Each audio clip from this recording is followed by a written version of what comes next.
In fact ये अब 3 front पे एक्शन हमें दिख रहा है। एक तो गाज़ा की तरफ जहाँ पे बमबारी जारी है और काफ़ी हैवी फायरिंग हो रही है। रॉकेट्स लगातार इजराइल की तरफ से दागे जा रहे हैं गाज़ा में। और गाज़ा आप जानते हैं कि एक कंक्रीट जंगल है, जो डेंसिटी है, पॉपुलेशन डेंसिटी, वो बहुत ज़्यादा है। 365 स्क्वायर किलोमीटर का पूरा क्षेत्र है और उसमें करीब 20 लाख लोग रहते हैं। तो आप समझ सकते हैं कि कितने पास लोग रहते हैं और सिविलियन कैजुअलिटीज़ अवॉइड करना बहुत मुश्किल है। तो गाज़ा में तो प्राइमरी फोकस है। उसके अलावा लेबनान के बॉर्डर पे हिजबुल्लाह की तरफ से कुछ अटैक्स आए हैं और इजराइल ने उसका जवाब दिया है। कुछ मिलिट्री एक्शन वहाँ पे भी देखा गया है। सीरिया में भी जो ईरान के कुछ एसेट्स हैं उनके ऊपर इजरायली हमले की खबरें हैं। तो 3 दिशाओं में एक्शन हो रहा है। उसके अलावा ग्राउंड ऑफेंसिव की आपने बात की। Ground offensive is, I would say, not a question of if but when, क्योंकि पूरी तैयारी हो गई है। इजराइल की जो सेना है वो गाज़ा के बॉर्डर पे तैनात है और गाज़ा के बॉर्डर पे मैं आपको बताना चाहती हूँ कि 7 चेक पॉइंट्स हैं, जिनमें से 6 इजराइल की तरफ खुलते हैं और 1 इजिप्ट की तरफ खुलता है। तो पूरा उसको एरिया को सील किया जा रहा है, कंट्रोल किया जा रहा है, ग्राउंड ऑफेंसिव की तैयारी की जा रही है। और अमेरिका जैसे देश जो हथियार भेज रहे हैं, कल एक फ़्लाइट आई थी क्रिटिकल एम्यूनिशन के साथ। एक American worship USS Gerald Ford already यहाँ पे आ चुकी है और दूसरी वॉरशिप भी इस तरफ रुक कर रही है, जिसका नाम है USS आइजनहावर। तो पूरी तैयारी है ग्राउंड ऑफेंसिव की और इस लड़ाई को एस्केलेट करने की।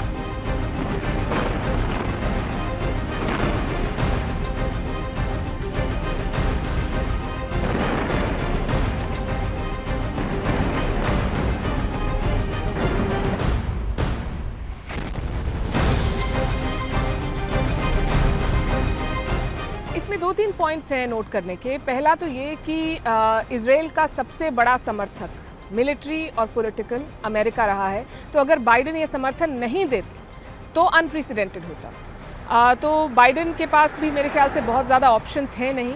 America will have to support Israel. दूसरा इसमें बिंदु जो है वो ये है कि बहुत सारे अमेरिकी नागरिक भी इस क्रॉस फायर में विक्टिम्स हैं, अमेरिकन हॉस्टेजेस हैं, अमेरिकी लोगों की मौत भी हुई है। तो अमेरिका के लिए बहुत ज़रूरी हो जाता है कि इस समय इजराइल के साथ खड़ा होना। तीसरा जो पॉइंट है वो ये है कि अमेरिका इस वक्त एक प्रेसिडेंशियल इलेक्शन की तैयारी कर रहा है। अगले साल एक प्रेसिडेंशियल चुनाव है और अगर जो बाइडेन नेतन्याहू के साथ इस वक्त खड़े नहीं पाए जाते तो जो विपक्ष है अमेरिका में, जो रिपब्लिकन पार्टी है, उससे खासा दबाव पड़ेगा उनके ऊपर कि वो अपनी जिम्मेदारी नहीं निभा रहे हैं as a supporter of Israel. तो पॉलिटिकल ऑप्शंस बहुत कम हैं। हालांकि निजी तौर पे देखा जाए तो नेतन्याहू और बाइडेन की जो इक्वेशन है वो बहुत अच्छी नहीं है। नेतन्याहू शायद इजराइल के पहले प्रधानमंत्री रहे होंगे जिनके चुने जाने के कम से कम 9-10 महीने तक US प्रेसिडेंट ने उनको न्योता नहीं दिया। हाल ही में उनकी मुलाकात हुई थी जो बाइडेन से अमेरिका में UNGA समिट के दौरान, पर उससे पहले उनको कोई इन्विटेशन नहीं मिला। तो बाइडेन का काफ़ी कड़ा रुख था नेतन्याहू की तरफ, पर इस लड़ाई में मुझे नहीं लगता कि उनके पास बहुत ज़्यादा ऑप्शंस हैं। They will have to support Israel.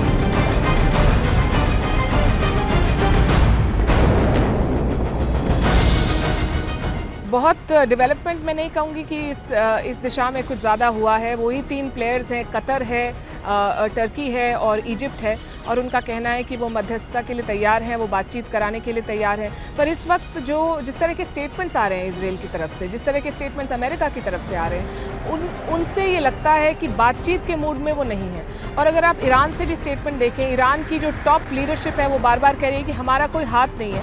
पर कल उनके जो सुप्रीम लीडर कहे जाते हैं आयतोल्ला खमेनेई, उनका एक स्टेटमेंट आया और उन्होंने कहा, आई वुड वांट टू किस the hands of those who did this.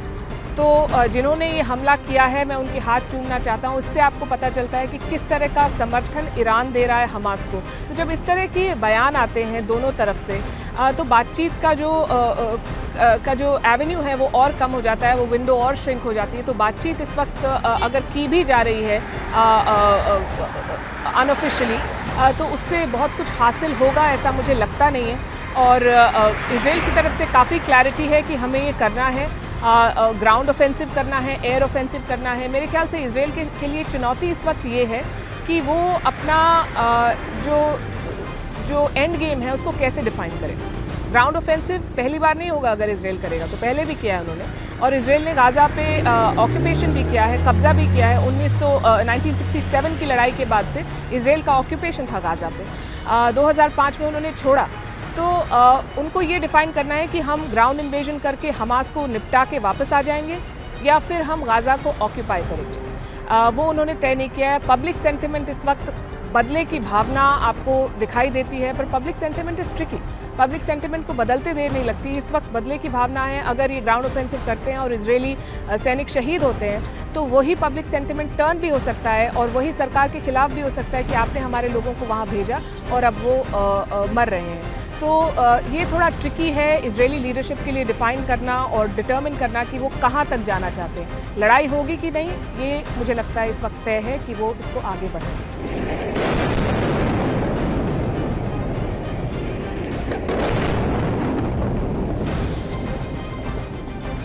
देखिए, इस वक्त मुझे ऐसा लगता है कि ये लड़ाई एस्केलेट होगी और टेंशन सिर्फ गाज़ा में नहीं है। हालांकि गाज़ा की तस्वीरें बहुत भयानक हैं इस वक्त और आपको दिखता है कि किस तरह से बमबारी हो रही है।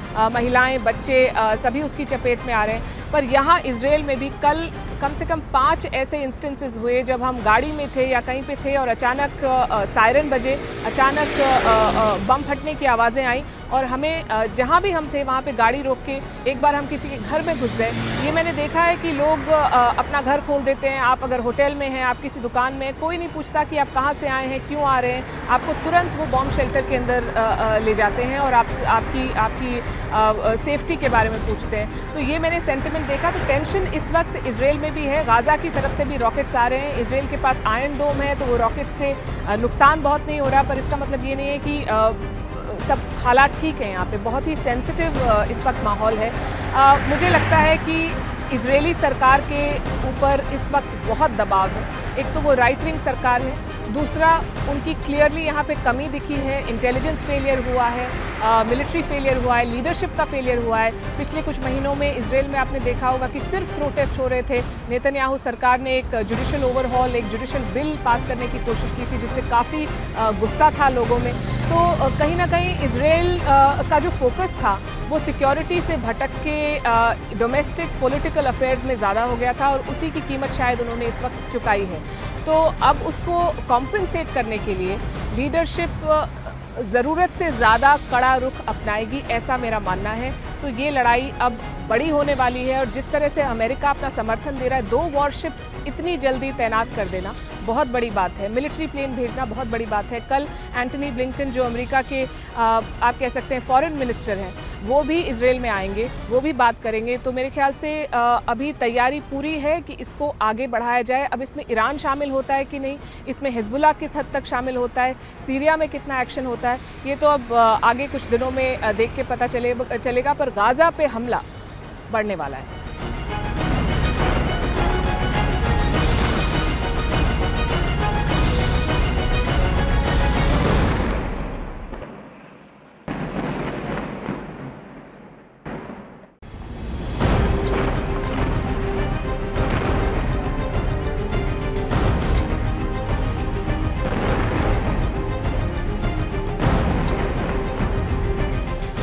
इनफैक्ट ये अब 3 फ्रंट पे एक्शन हमें दिख रहा है। एक तो गाज़ा की तरफ जहाँ पे बमबारी जारी है और काफ़ी हैवी फायरिंग हो रही है। रॉकेट्स लगातार इजराइल की तरफ से दागे जा रहे हैं गाज़ा में। और गाज़ा आप जानते हैं कि एक कंक्रीट जंगल है। जो डेंसिटी है, पॉपुलेशन डेंसिटी, वो बहुत ज़्यादा है। 365 स्क्वायर किलोमीटर का पूरा क्षेत्र है और उसमें करीब 20 लाख लोग रहते हैं। तो आप समझ सकते हैं कि कितने पास लोग रहते हैं और सिविलियन कैजुअलिटीज़ अवॉइड करना बहुत मुश्किल है। तो गाज़ा में तो प्राइमरी फोकस है। उसके अलावा लेबनान के बॉर्डर पे हिजबुल्लाह की तरफ से कुछ अटैक्स आए हैं और इजराइल ने उसका जवाब दिया है। कुछ मिलिट्री एक्शन वहाँ पे भी देखा गया है। सीरिया में भी जो ईरान के कुछ एसेट्स हैं उनके ऊपर इजरायली हमले की खबरें हैं। तो 3 दिशाओं में एक्शन हो रहा है। उसके अलावा ग्राउंड ऑफेंसिव की आपने बात की। Ground offensive is, I would say, not a question of if but when, क्योंकि पूरी तैयारी हो गई है। इजराइल की जो सेना है वो गाज़ा के बॉर्डर पे तैनात है। और गाज़ा की बॉर्डर पे मैं आपको बताना चाहती हूँ कि 7 चेक पॉइंट्स हैं, जिनमें से 6 इजराइल की तरफ खुलते हैं और एक इजिप्ट की तरफ खुलता है। तो पूरा उसको एरिया को सील किया जा रहा है, कंट्रोल किया जा रहा है, ग्राउंड ऑफेंसिव की तैयारी की जा रही है। और अमेरिका जैसे देश जो हथियार भेज रहे हैं, कल एक फ़्लाइट आई थी क्रिटिकल एम्यूनिशन के साथ। एक American worship USS Gerald Ford already यहाँ पे आ चुकी है, और दूसरी वॉरशिप भी इस तरफ रुक कर रही है जिसका नाम है USS आइजनहावर। तो पूरी तैयारी है ग्राउंड ऑफेंसिव की और इस लड़ाई को एस्केलेट करने की।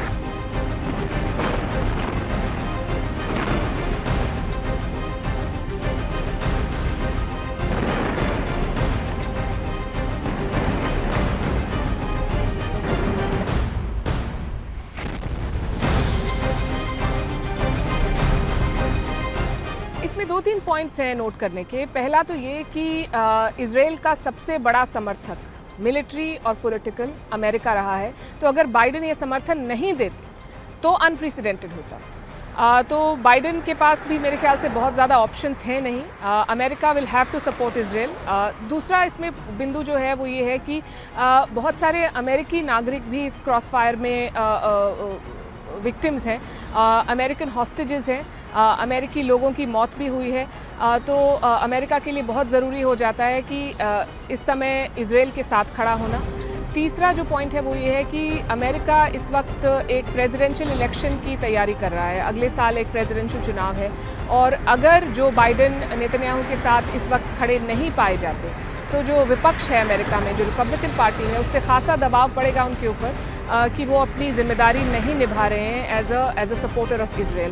तो पॉलिटिकल ऑप्शंस बहुत कम हैं। हालांकि निजी तौर पे देखा जाए तो नेतन्याहू और बाइडेन की जो इक्वेशन है वो बहुत अच्छी नहीं है। नेतन्याहू शायद इजराइल के पहले प्रधानमंत्री रहे होंगे जिनके चुने जाने के कम से कम 9-10 महीने तक US प्रेसिडेंट ने उनको न्योता नहीं दिया। हाल ही में उनकी मुलाकात हुई थी जो बाइडेन से अमेरिका में UNGA समिट के दौरान, पर उससे पहले उनको कोई इन्विटेशन नहीं मिला। तो बाइडेन का काफ़ी कड़ा रुख था नेतन्याहू की तरफ, पर इस लड़ाई में मुझे नहीं लगता कि उनके पास बहुत ज़्यादा ऑप्शंस हैं। They will have to support Israel.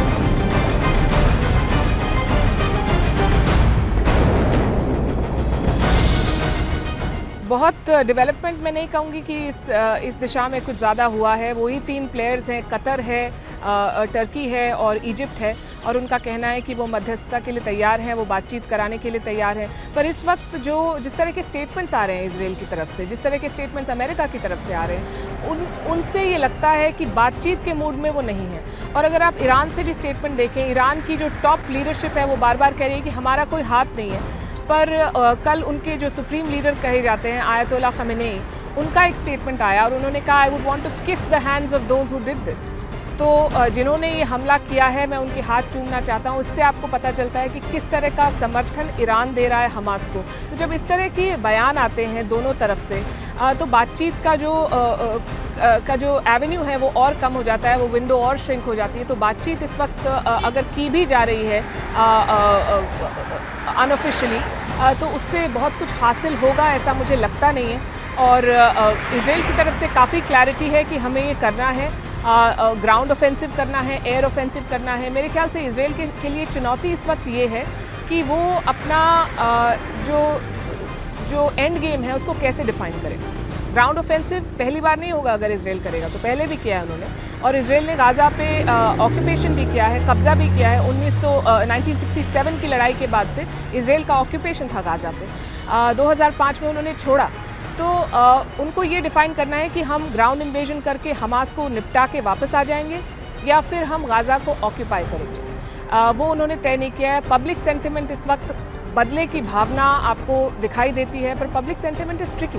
Public sentiment को बदलते देर नहीं लगती। इस वक्त बदले की भावना है। अगर ये ग्राउंड ऑफेंसिव करते हैं और इजरायली सैनिक शहीद होते हैं तो वही पब्लिक सेंटिमेंट टर्न भी हो सकता है और वही सरकार के खिलाफ भी हो सकता है कि आपने हमारे लोगों को वहाँ भेजा और अब वो मर रहे हैं। तो ये थोड़ा ट्रिकी है इजरायली लीडरशिप के लिए डिफ़ाइन करना और डिटर्मिन करना कि वो कहाँ तक जाना चाहते हैं। लड़ाई होगी कि नहीं, ये मुझे लगता है इस वक्त तय है कि वो इसको आगे बढ़ाएंगे।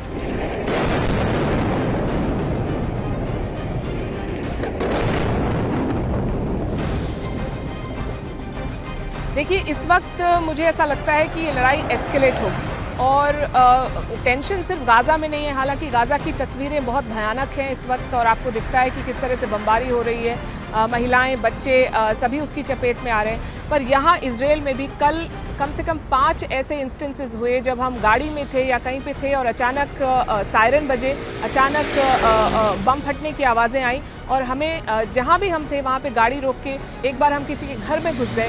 ये मैंने देखा है कि लोग अपना घर खोल देते हैं। आप अगर होटल में हैं, आप किसी दुकान में, कोई नहीं पूछता कि आप कहाँ से आए हैं, क्यों आ रहे हैं, आपको तुरंत वो बॉम्ब शेल्टर के अंदर ले जाते हैं और आपकी सेफ्टी के बारे में पूछते हैं। तो ये मैंने सेंटिमेंट देखा। तो टेंशन इस वक्त इजराइल में भी है। गाज़ा की तरफ से भी रॉकेट्स आ रहे हैं। इजराइल के पास आयरन डोम है तो वो रॉकेट से नुकसान बहुत नहीं हो रहा, पर इसका मतलब ये नहीं है कि सब हालात ठीक है। यहाँ पे बहुत ही सेंसिटिव इस वक्त माहौल है।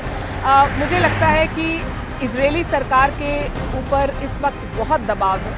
एक तो वो राइट विंग सरकार है, दूसरा उनकी क्लियरली यहाँ पे कमी दिखी है, इंटेलिजेंस फेलियर हुआ है, मिलिट्री फेलियर हुआ है, लीडरशिप का फेलियर हुआ है। पिछले कुछ महीनों में इजराइल में आपने देखा होगा कि सिर्फ प्रोटेस्ट हो रहे थे। नेतन्याहू सरकार ने एक जुडिशल ओवरहॉल, एक जुडिशल बिल पास करने की कोशिश की थी जिससे काफ़ी गुस्सा था लोगों में। तो कहीं ना कहीं इजराइल का जो फोकस था वो सिक्योरिटी से भटक के डोमेस्टिक पॉलिटिकल अफेयर्स में ज़्यादा हो गया था और उसी की कीमत शायद उन्होंने इस वक्त चुकाई है। तो अब उसको कॉम्पनसेट करने के लिए लीडरशिप ज़रूरत से ज़्यादा कड़ा रुख अपनाएगी, ऐसा मेरा मानना है। तो ये लड़ाई अब बड़ी होने वाली है और जिस तरह से अमेरिका अपना समर्थन दे रहा है, 2 वॉरशिप्स इतनी जल्दी तैनात कर देना बहुत बड़ी बात है, मिलिट्री प्लेन भेजना बहुत बड़ी बात है। कल एंटनी ब्लिंकन जो अमेरिका के आप कह सकते हैं फॉरेन मिनिस्टर हैं, वो भी इजराइल में आएंगे, वो भी बात करेंगे। तो मेरे ख्याल से अभी तैयारी पूरी है कि इसको आगे बढ़ाया जाए। अब इसमें ईरान शामिल होता है कि नहीं, इसमें हिजबुल्लाह किस हद तक शामिल होता है, सीरिया में कितना एक्शन होता है, ये तो अब आगे कुछ दिनों में देख के पता चलेगा। पर गाज़ा पे हमला बढ़ने वाला है।